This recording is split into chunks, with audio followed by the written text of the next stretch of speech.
cordial saludo, compañeros y docentes. Bienvenidos a la Feria de Expo Personalidad. Mi grupo está conformado por Carol Barragán, Angie Caicedo, Vanessa Durán, Juliet Ruiz, Natalia Páez y Andrea Romero. Nos correspondió la teoría psicoanalítica de aprendizaje de Dollar y Miller. Les hablaré de Dollar y Miller.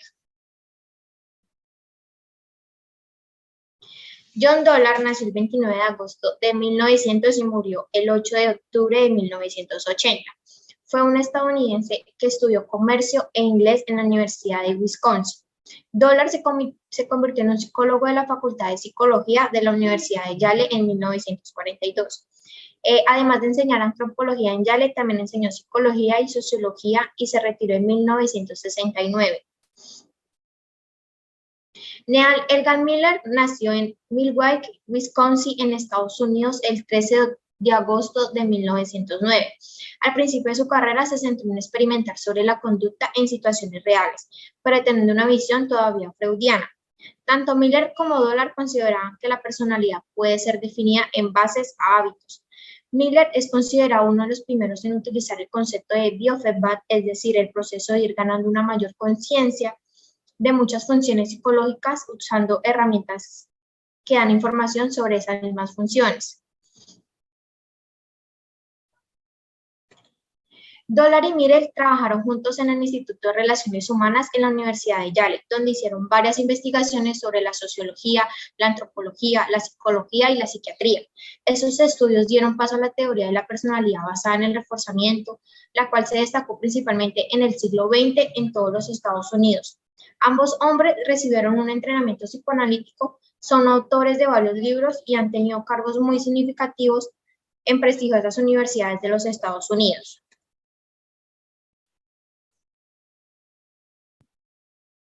Teoría psicoanalítica del aprendizaje. Dollar y Miller tuvieron inspiración en varias teorías del aprendizaje y de allí tomaron prestados los principios básicos del condicionamiento. Según Dollar, anunció mucho de un individuo sin saber nada de él, simplemente con conocer su cultura, de donde nació. A continuación, hablaremos de 4 conceptos fundamentales acerca del aprendizaje. Como primero tenemos el impulso. Para Dollar y Miller, a diferencia de Freud, preferían el concepto de impulso en vez de líbido, para referirse a la fuerza motivacional.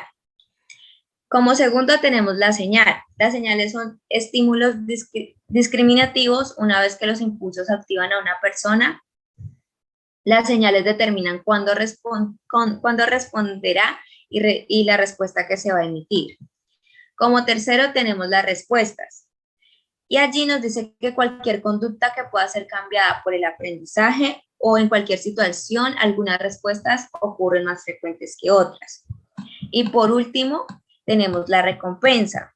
El concepto de recompensa de Dollar y Miller se difiere a los demás y tuvieron una frase entre ellos dos: la recompensa es imposible en la ausencia del impulso. A continuación, hablaremos sobre los procesos de aprendizaje. Como primero tenemos castigo, el cual es una respuesta indeseable que pueden ser eliminadas por el castigo inmediato. Como segundo tenemos la extinción. Cuando una respuesta no es recompensada, se vuelve menos frecuente y deja ocurrir gradualmente. Como tercero tenemos la recuperación espontánea.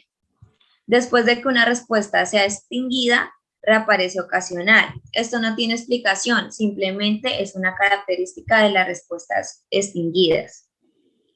Por otra parte está la generalización, y allí vemos que cuando una respuesta se haya sido aprendida en una situación de estímulo y ocurren esas mismas respuestas en otras situaciones que proporcionan señales similares a las que estuvieron presentes cuando tuvo lugar aprendizaje. Tenemos igualmente la discriminación, y es cuando solo se responde a señales particulares. Entre más se generaliza esa respuesta, existe menos discriminación. Tenemos igualmente gradientes en los efectos de recompensa. Allí el concepto afirma que entre más cercana sea seguida una respuesta por una recompensa, más se fortalece. Y tenemos respuesta anticipatoria. Las respuestas que preceden a la recompensa son fortalecidas y cada vez que se fortalecen tienden a ocurrir cada vez más pronto, conforme se repite la secuencia conductual, o sea, que se convierte en la respuesta anticipatoria y la conducta se vuelve más eficiente.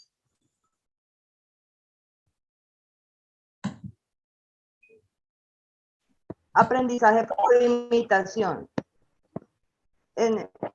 Esta hace referencia al aprendizaje que se produce por observación de las conductas ajenas. Dollar y Miller hicieron avanzar la teoría del aprendizaje al sugerir que sí es posible aprender por imitación, de tal manera aquello que ven deja una huella mucho más importante que lo que le podamos decir.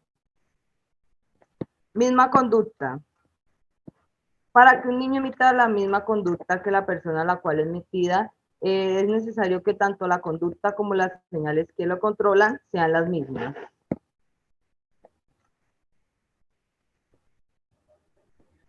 Copiar. En esta, el aprendiz está consciente de la distancia entre su conducta y la del modelo e intenta reducirla. Conducta igualada,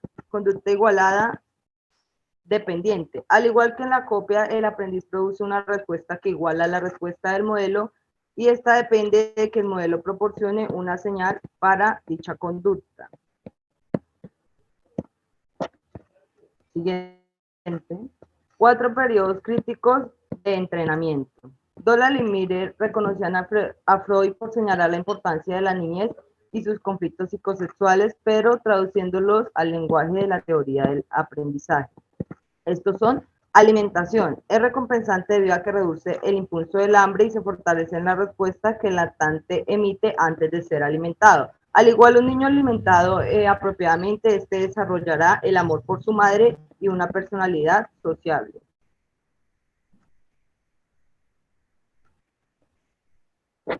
Control de esfínteres. Este periodo es un tiempo de aprendizaje, lo cual puede producir un conflicto entre el individuo y las exigencias de la sociedad. Entrenamiento sexual temprano. Dollar y Miller favorecen una actitud más permisiva. Decían que los impulsos sexuales son tentadores, pero al mismo tiempo producen ansiedad. Conflicto de enojo, ansiedad. Dollar y Miller pensaban que como la niñez produce muchas frustraciones, los niños deben aprender a manejar el enojo, ya que muchas veces son castigados y esto les hace sentir ansiedad. Si el enojo se etiqueta apropiadamente, puede proporcionar señales discriminativas para el mundo real. El siguiente es los conflictos. Dice que resultan de alguna clase de oposición entre nuestras tendencias a aproximarnos o a evitar ciertos objetos o circunstancias. Distinguieron tres tipos de conflicto. El primero es un conflicto de aproximación con aproximación. Este es cuando el individuo es atraído en forma simultánea hacia dos objetivos que tienen valor positivo, pero que son incompatibles. Como ahí vemos en el ejemplo, un individuo está enamorado de dos personas a la vez y está forzado a hacer una elección. El siguiente es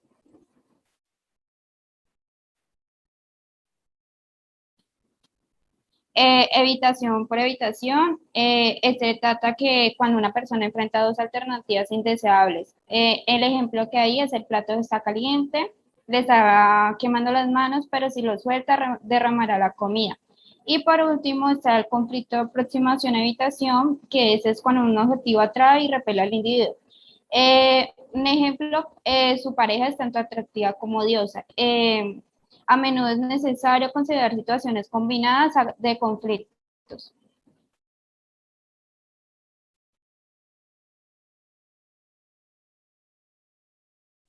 Reducción de conflicto. Solo existe conflicto si hay tendencias de evitación. Las personas permanecerán lejos de estas situaciones, aunque son esenciales porque ayudan a realizar tendencias de aproximación. Se dice que la frustración y agresión ocurre cuando el individuo es incapaz de reducir un impulso debido a que la respuesta que lo satisfacería ha sido bloqueada. La frustración-agresión establece que la agresión causa frustración y que la frustración conduce a la agresión.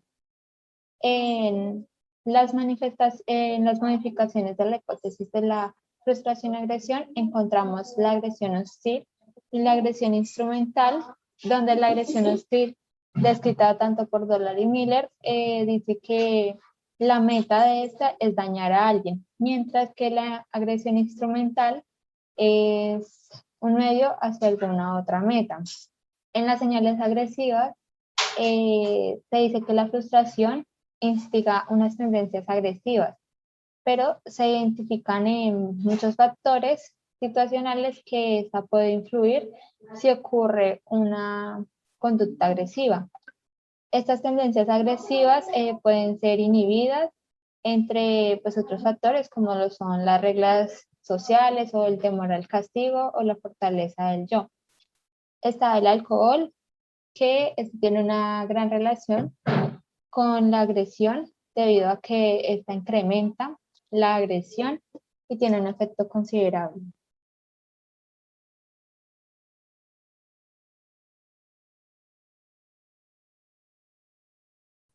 Por último está el lenguaje, la neurosis y la psicoterapia. El lenguaje es muy importante ya que nos proporciona señales discriminadoras y cómo se maneja en diferentes situaciones. No obstante, las personas suelen aprender mediante el ensayo y el error. La neurosis, en hay aprendizaje inadaptados y puede producir síntomas neuróticos. Sin embargo, muchas neurosis son entendidas como formas aprendidas para así evitar la ansiedad. Dollar y Miller interpretan los diferentes síntomas como respuestas aprendidas por su reforzamiento en cuanto a la reducción de la ansiedad. Y la psicoterapia, en esta se requiere la reducción del impulso debido a que el terapeuta puede utilizar la aprobación de manera estratégica para recompensar. Es permisivo y permite que el paciente se estrese. También se hace uso de la supresión y del control deliberado del pensamiento y los coloca fuera de la conciencia, es decir, el efecto o el rebote. De tal manera, la emoción suprimida contribuye al riesgo de hipertensión, cáncer y finalmente la meta de la terapia es permitir la acción del mundo real.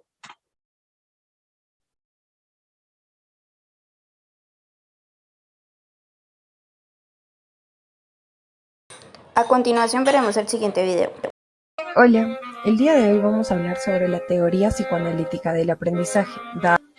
Dollar y Miller propusieron una teoría del aprendizaje, que se centra principalmente en el contexto social que ocurre la conducta. John Dollar nació el 29 de agosto de 1900 en Wisconsin. Cursó la licenciatura en la Universidad de Wisconsin y posteriormente en la de Chicago. Sus principales intereses fueron la sociología y la antropología. Neil Miller nació el 3 de agosto de 1909. Estudió en la Universidad de Washington y la maestría en Stanford. Sus principales intereses fueron la psicología experimental. Ambos autores traducen la teoría de Freud a los conceptos de la teoría del aprendizaje, considerándola más científica. Aspectos teóricos más importantes. Utilizan como principio básico el condicionamiento. La personalidad puede ser definida en forma simple, como son los hábitos. El interés principal es especificar condiciones del ambiente que fomentan la adquisición de hábitos. Para ambos autores, la personalidad puede ser definida en forma de hábitos. El hábito es una estructura temporal, ya que los resultados de hoy pueden ser alterados, como resultado de la experiencia del mañana. Elementos que determinan la dinámica de la personalidad. Tenemos los impulsos, la señal, la respuesta y la recompensa. El impulso es un estímulo fuerte que empuja a la acción. Muchos de estos son adquiridos y aprendidos. Señal, también conocidos como estímulos discriminativos, son aquellos que determinan cuándo responder, dónde responder y qué respuesta se va a emitir. Respuesta, cualquier conducta que va a ser cambiada por un aprendizaje previo y una experiencia. Recompensa, lo que obtiene una persona como resultado de una respuesta. Entre ellas encontramos la recompensa primaria, que son innatas a nosotros, y la recompensa secundaria, que vamos aprendiendo con el tiempo. Dodger y Miller citan como ejemplo a un niño que es castigado severamente por comportarse en forma independiente. Debido a estos castigos, adquiere un impulso secundario, que viene a ser el miedo.